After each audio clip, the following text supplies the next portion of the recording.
భూ సమీకరణ పథకం ల్యాండ్ పూలింగ్ స్కీమ్ శాంతియుతంగా ప్రజాస్వామ్యబద్ధంగా కేవలం 2 నెలల సమయంలో 32,000 ఎకరాల భూమిని సమకూర్చుకోగలిగిన విజయగాథ ఇది.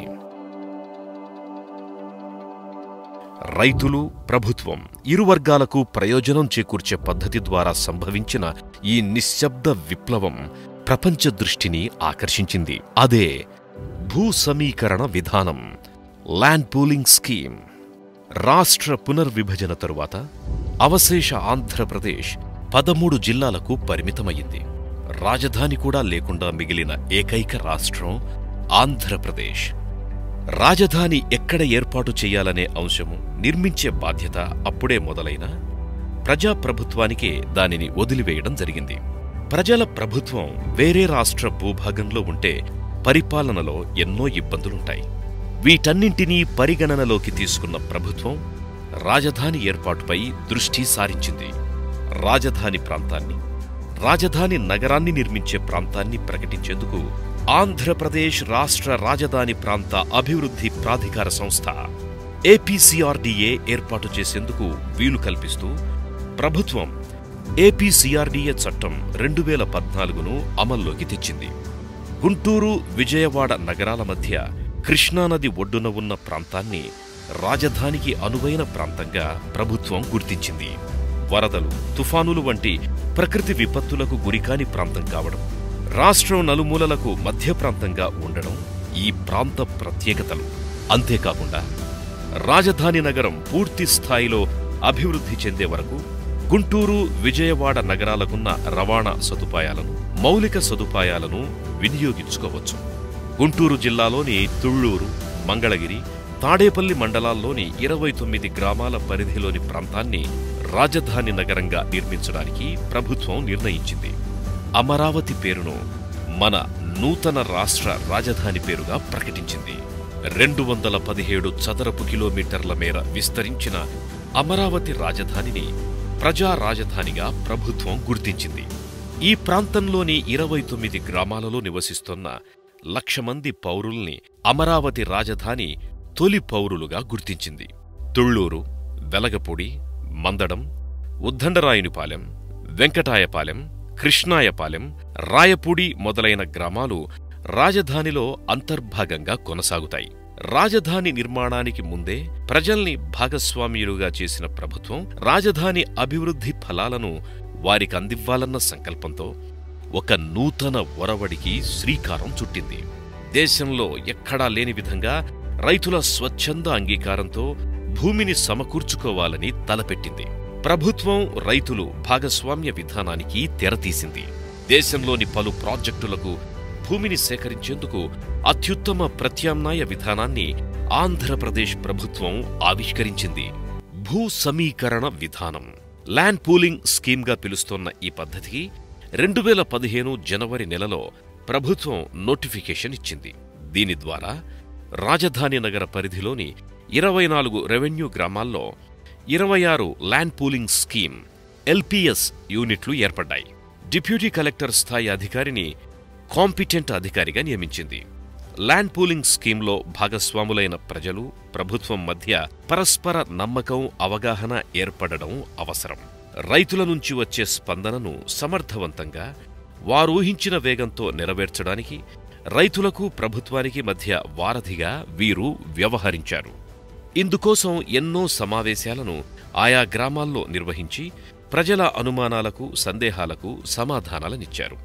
ల్యాండ్ పూలింగ్ స్కీమ్ పట్ల రైతుల అంగీకారాన్ని, ఆమోదాన్ని పొందడంలో భాగంగా ఆయా రైతుల భూ సమస్యల్ని కాంపిటెంట్ అధికారులు సమయోచితంగా పరిష్కరించి వారి మన్ననలు పొందగలిగారు.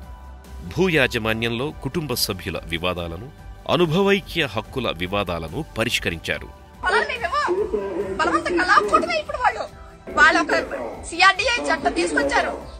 కేంద్రంలో కూడా వాళ్ళు ప్రభుత్వం కాబట్టి వాళ్ళు ఇష్టం వచ్చినట్టు తీసుకొచ్చుకున్నారు. రైట్స్ ఉన్నాయి, లీగల్ గా వాళ్ళకి రైట్ ఉంది, ఇవ్వకుండా లాక్కుంటారు. నిన్న అంటే 9వ తారీఖు కృష్ణాపాలెం గ్రామం వచ్చి రైతులందరికీ దీని మీద అవగాహన కల్పించారు. అదే టైంలో మేము కూడా మా భూమి జాయింట్ కలెక్టర్ గారికి అందజేయడం జరిగింది. దీని వెనక ఎవ్వరు ప్రోద్బలం కానీ ఎవ్వరు మమ్మల్ని బలవంతం పెట్టలేదు. మా ఇష్టపూర్వకంగానే మేము ల్యాండ్ పూలింగ్కి మాకున్న 35 ఎకరం ఇచ్చేసాము. సర్వేలలో తలెత్తిన లోపాలను, విస్తీర్ణంలో వ్యత్యాసాలను సరిచేశారు. అసైన్డ్ భూముల, వక్ఫ్ భూముల వివాదాలను పరిష్కరించారు. భూ ఆక్రమణల్ని సరైన రీతిలో పరిష్కరించారు. వీటి ద్వారా రైతుల ఆదరణ పొందగలిగారు. మా కుటుంబానికి 16 ఎకరాల మెట్ట, ఎకరన్నర నిమ్మ తోట ఉందండి. మా పొలం మొత్తం మేము సంతోషంగానే చేసామండి. ఇక మేము ఇంత సంతోషంగా మేము పొలం ఎందుకు ఇస్తున్నామంటే రేపు మా పిల్లల భవిష్యత్తుకి, మా పిల్లలకు ఉద్యోగాలకి. ల్యాండ్ పూలింగ్ స్కీమ్ అమల్లో అత్యంత కీలకమైనవి సంప్రదింపులు.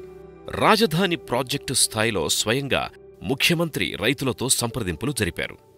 రాజధానితో పాటు అభివృద్ధి చెందే అవకాశాన్ని అందిపుచ్చుకోవాలని వారిని కోరారు.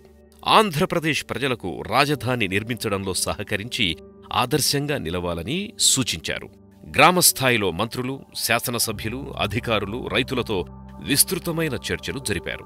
ఒకంత ముందుకు వెళ్లి రైతు కుటుంబాలతో సైతం చర్చలు జరిపారు.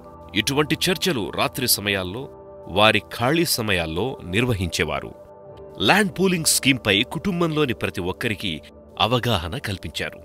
రైతులు, వారి కుటుంబ సభ్యులు వారిలో వారు చర్చించుకొని సరైన నిర్ణయం తీసుకోగలిగే పరిస్థితిని కల్పించారు. ల్యాండ్ పూలింగ్ స్కీంలో రాజధాని నిర్మాణానికి 38,957 ఎకరాల 87 సెంట్లు రైతుల నుంచి సమీకరించాల్సి ఉంది. ప్రజలు వాళ్లల్లో వాళ్లు చర్చించుకొని తమ భూముల్ని స్వచ్ఛందంగా ఇవ్వాలని నిర్ణయించుకున్నారు. తమకు ప్రభుత్వం ఇవ్వదలిచిన ప్రయోజనాలపై సంప్రదింపులు జరిపారు. భూమి స్వభావం, విస్తీర్ణాన్ని బట్టి రైతులకు వివిధ ప్యాకేజీల్ని ప్రభుత్వం ప్రకటించింది. స్వచ్ఛందంగా భూములిచ్చిన ప్రతి రైతుకు ఎకరానికి అభివృద్ధిపరిచే లేఅవుట్లలో నివాస, వాణిజ్య ప్లాట్లు తిరిగివ్వడానికి ప్రభుత్వం ప్రతిపాదించింది. ఈ ప్లాట్లు సాధ్యమైనంతవరకు వారి రెవెన్యూ గ్రామంలోనే కేటాయించడం జరుగుతుంది. జరీబు భూమి ఇచ్చిన రైతుకు ఎకరానికి 1000 చదరపు గజాల నివాస స్థలం, 450 చదరపు గజాల వాణిజ్య స్థలం తిరిగి ఇవ్వడం జరుగుతుంది. మెట్ట భూమిచ్చిన రైతుకు ఎకరానికి 1000 చదరపు గజాల నివాస స్థలం, 250 చదరపు గజాల వాణిజ్య స్థలం తిరిగివ్వడం జరుగుతుంది. ఈ విధంగా రైతులిచ్చిన భూమిలో 25% భూమిని అభివృద్ధిపరచి తిరిగి వారికే ఇవ్వడం జరుగుతుంది. రైతు స్వచ్ఛందంగా భూమినిచ్చేందుకు తన అంగీకారాన్ని ఇందుకోసం ప్రత్యేకంగా రూపొందించిన ఫారం, నమూనా పత్రం 9.3 ద్వారా కాంపిటెంట్ అథారిటీకి అందజేయాలి. రైతులు 9.3 ఫారంలో ఇచ్చిన విస్తీర్ణం, యాజమాన్యం వివరాలు రెవెన్యూ రికార్డులతో నిర్ధారణ చేసుకున్న తరువాత భూమి అభివృద్ధికి ఏపీసీఆర్డీఏతో ఒప్పందం కుదుర్చుకునేందుకు 9.14 ఫారం మీద రైతు సంతకం చేస్తాడు. అప్పటితో భూమి ఏపీసీఆర్డీఏకు బదలాయింపు జరుగుతుంది. దీంతోపాటు భూమి వినియోగ స్వభావం కూడా మారిపోతుంది. భూమి బదలాయింపు జరిగిన వెంటనే వార్షిక కౌలుగా ఎకరానికి జరీబు భూమికి 50,000 రూపాయలు, మెట్ట భూమికి 30,000 రూపాయల చెల్లింపులు మొదలవుతాయి. ప్రతి సంవత్సరం ఈ చెల్లింపులో 10% పెంపుదల ఉంటుంది. ఈ చెల్లింపులు 10 సంవత్సరాలు కొనసాగుతాయి. రైతులిచ్చిన భూములు విస్తీర్ణాన్ని బట్టి తిరిగి వారికిచ్చే ప్లాట్ల సంఖ్య, విస్తీర్ణాన్ని నిర్ధారిస్తారు. రైతులు వ్యక్తిగతంగా లేదా ఇతర రైతులతో కలిసి సంయుక్త భాగస్వామ్యంతో తమకు నచ్చిన విస్తీర్ణంలో ప్లాట్లు కోరుకునే సదుపాయాన్ని కల్పించడం జరిగింది. ఇందుకోసం రైతు కోరుకునేందుకు వర్గీకరించిన 991 సైజుల్లో ప్లాట్ల వివరాలను సిద్ధం చేయడం జరిగింది. ఈ విధంగా సిద్ధం చేసిన ప్లాట్ల నుండి రైతు తన అవసరం మేరకు తాను కోరుకున్న ప్లాట్ల వివరాలు 9.18 ఫారంలో కాంపిటెంట్ అథారిటీకి అందజేస్తారు. ఈ వివరాలు సరిచూసి కాంపిటెంట్ అథారిటీలు డైరెక్టర్ ల్యాండ్స్, డైరెక్టర్ ఎస్టేట్స్ల ద్వారా డైరెక్టర్ ప్లానింగ్కి పంపుతారు. 2015 డిసెంబర్లో రాజధాని నగర మాస్టర్ ప్లాన్ని ప్రభుత్వం విడుదల చేసింది. దీనిపై ప్రజల నుంచి అభిప్రాయాలను కోరడం జరిగింది. ప్రతి గ్రామంలో ప్రజలతో చర్చలు జరిగాయి. సుమారు 5,000 భిన్నాభిప్రాయాలు వ్యక్తమయ్యాయి. వీటన్నింటినీ పరిగణనలోకి తీసుకుని 2016 ఫిబ్రవరి నెలలో తుది మాస్టర్ ప్లాన్ని ప్రభుత్వం విడుదల చేసింది. ఇదే సమయంలో ప్లాట్ల లేఅవుట్లతో కూడిన గ్రామ పటాలను రూపొందించి ఆయా గ్రామాల్లో రైతులు, ప్రజలు తెలుసుకునేందుకు వీలుగా వారికి అందుబాటులో ఉంచి వారి ఆమోదం కోరడం జరిగింది. ప్రధానంగా తమ ప్లాట్లకు వీధి శూల లేకుండా వాస్తుకు అనుకూలంగా ఉండేలా రైతులు ప్రతిపాదించిన సవరణలను పరిగణనలోకి తీసుకుని తగు మార్పులతో రూపొందించిన లేఅవుట్లకు రైతులు తుది ఆమోదం తెలిపారు. ఇందుకోసం ప్రతి గ్రామంలో గ్రామ సభలు నిర్వహించడం జరిగింది. తుది లేఅవుట్ పటాన్ని ఆయా గ్రామ పంచాయతీ కార్యాలయాల్లో ప్రజల పరిశీలనకు ఉంచడం జరిగింది. ప్లాట్ల కేటాయింపు లాటరీ విధానంలో పారదర్శకంగా నిర్వహించడం జరిగింది. ఆధునిక సాంకేతికతను వినియోగించుకుని ఎలక్ట్రానిక్ లాటరీని ప్రజా ప్రతినిధుల సమక్షంలో నిర్వహించడం జరిగింది. లాటరీ నిర్వహించే ముందు ఆ విధానంపై ప్రజలకు, రైతులకు పూర్తి అవగాహన కల్పించడం జరిగేది. నివాస, వాణిజ్య ప్లాట్ల కేటాయింపులకు విడివిడిగా లాటరీ నిర్వహించడం జరిగేది. తుది లాటరీ నిర్వహించే ముందు కనీసం ఒక్కసారైనా ట్రయల్ రన్ నిర్వహించడం తప్పనిసరి.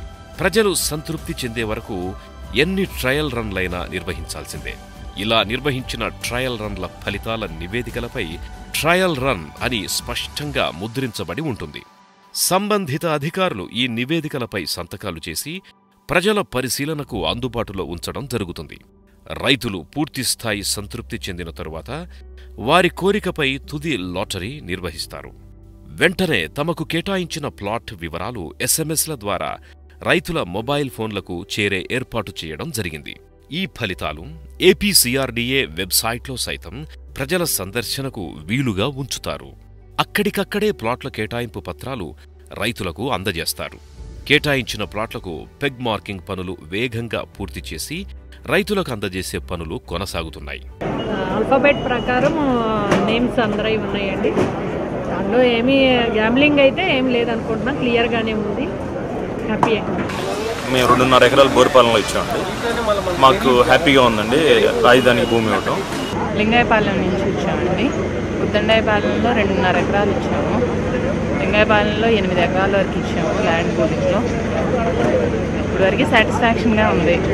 ల్యాండ్ అలాట్మెంట్ అది ట్రాన్స్పరెంట్గా జరుగుతుంది. అవగాహన అంటే 2 సార్లు జరిగినాయి. రైతులకి ఇప్పుడు అబ్జెక్షన్ పెట్టినాయి. అవన్నీ కొంచెం సరిచేసి కొంచెం వాళ్ళకు అనుగుణంగా వాళ్ళకు నచ్చిన విధంగా మార్చి 99% న్యాయం చేశారండి. అందరూ సంతృప్తిగా ఉన్నారు. మొత్తం 29 గ్రామాల్లో 28,146 మంది రైతులు 34,429 ఎకరాల భూమిచ్చేందుకు అంగీకార పత్రాలు ఫారం 9.3 అందజేశారు. ఇప్పటి వరకు 32,791 ఎకరాలు ప్రభుత్వానికి అందజేయడం జరిగింది. ఇప్పటి వరకు 57,586 నివాస, వాణిజ్య ప్లాట్లు రైతులకు తిరిగివ్వడం జరిగింది. మొత్తం భూ సమీకరణ విధానం ల్యాండ్ పూలింగ్ స్కీమ్లో ప్రభుత్వం రైతులతో జరిపిన సంప్రదింపుల పట్ల 93% మంది రైతులు పూర్తి సంతృప్తి వెల్లడించినట్లు administrative staff college of India ASCI నిర్వహించిన సర్వే స్పష్టం చేసింది. రాజధాని నగర ప్రాంత రైతులకు వ్యవసాయ రుణమాఫీ, తోటలు వంటి వాటికి ఏక మొత్తంగా 1 లక్ష రూపాయలు చెల్లింపు వంటివి అమలు చేశారు. వ్యవసాయ కూలీల కుటుంబాలకు నెలకు 2,500 రూపాయల పెన్షన్, గ్రామీణ ఉపాధి హామీ పథకం కింద 365 రోజుల పని దినాలు కల్పించడం జరుగుతోంది. ఇవి కాకుండా వైద్య శిబిరాల ద్వారా ఉచితంగా వైద్యం, జాబ్ మేళాల ద్వారా ఉద్యోగావకాశాలు, నైపుణ్య అభివృద్ధి శిబిరాల ద్వారా ఉపాధి. నా పేరు నాగవెంకటేష్. నేను ఎర్రబాలెం గ్రామం నుంచి వచ్చాను. ల్యాండ్ పూలింగ్లో 3 ఎకరాలు ఇచ్చి ఉన్నాము. మా భవిష్యత్తు బాగుంటుందని, ఇంకా చంద్రబాబు గారు ఇంకా డెవలప్ చేస్తారని ఆశతో ఇచ్చారు. అలాగే ఇక్కడ డెవలప్మెంట్ జరుగుతుంది. నేను ఇక్కడ స్కిల్ డెవలప్మెంట్ సెంటర్లో ట్రైనింగ్ తీసుకుంటున్నాను. దీని ద్వారా నేను సొంతంగా సెల్ఫ్ ఎంప్లాయ్మెంట్ పొంది మంచి ఉద్యోగ అవకాశాలు పొందుతానని ఆశిస్తున్నాను. ఎన్టీఆర్ క్యాంటీన్ల ద్వారా ఆహార భద్రత కల్పించడం జరుగుతోంది. అమరావతి భూ సమీకరణ విధానం ల్యాండ్ పూలింగ్ స్కీమ్ హడ్కో బెస్ట్ ప్రాక్టీసెస్ అవార్డుని పొందింది. భూ సమీకరణ విధానం ఒక వినూత్న విధానమని కేంద్ర ఆర్థిక మంత్రి తమ బడ్జెట్ ప్రసంగంలో పేర్కొన్నారు. తద్వారా రాజధాని రైతులకు క్యాపిటల్ గెయిన్స్ పన్ను నుంచి మినహాయింపునిచ్చారు. The new state capital for the state of Andhra Pradesh is being constructed by an innovative land pooling mechanism without use of the Land Acquisition Act. I propose to exempt capital gains tax persons holding land from 2614 the date on which the state of Andhra was reorganized and whose land is pooled for the creation of capital city under the government scheme. కేంద్ర గృహ నిర్మాణ పట్టణ పేదరిక నిర్మూలన మంత్రిత్వ శాఖ India habitat 3 జాతీయ నివేదికలో అమరావతి భూ సమీకరణ విధానం ల్యాండ్ పూలింగ్ స్కీమ్ విశిష్టతను ప్రత్యేకంగా ప్రస్తావించింది. ప్లాట్ల లాటరీ విధానానికి ప్రశంసలు లభించాయి. వ్యవసాయ ఆర్థిక వ్యవస్థ వినిమయ ఆర్థిక వ్యవస్థగా రూపుదిద్దుకోబోతోంది. పరిశ్రమలు, సేవల రంగాల్లో ఉపాధి, ఉద్యోగ అవకాశాలు అందుబాటులోకి రాబోతున్నాయి. ఇక్కడి ప్రజలు, రైతులు ఈ మార్పుకు అలవాటుపడి మారిన వృత్తులకు అనుగుణంగా ఆదాయం పొందే వరకు ప్రభుత్వం వారికి వెన్నుదన్నుగా ఉంటుంది. అభివృద్ధిలో భాగస్వాముల్ని చేయడంతో పాటు అభివృద్ధి ఫలాలందుకునే వరకు ప్రజలకు సాధికారత కల్పించడం ల్యాండ్ పూలింగ్ స్కీమ్ ప్రత్యేకత.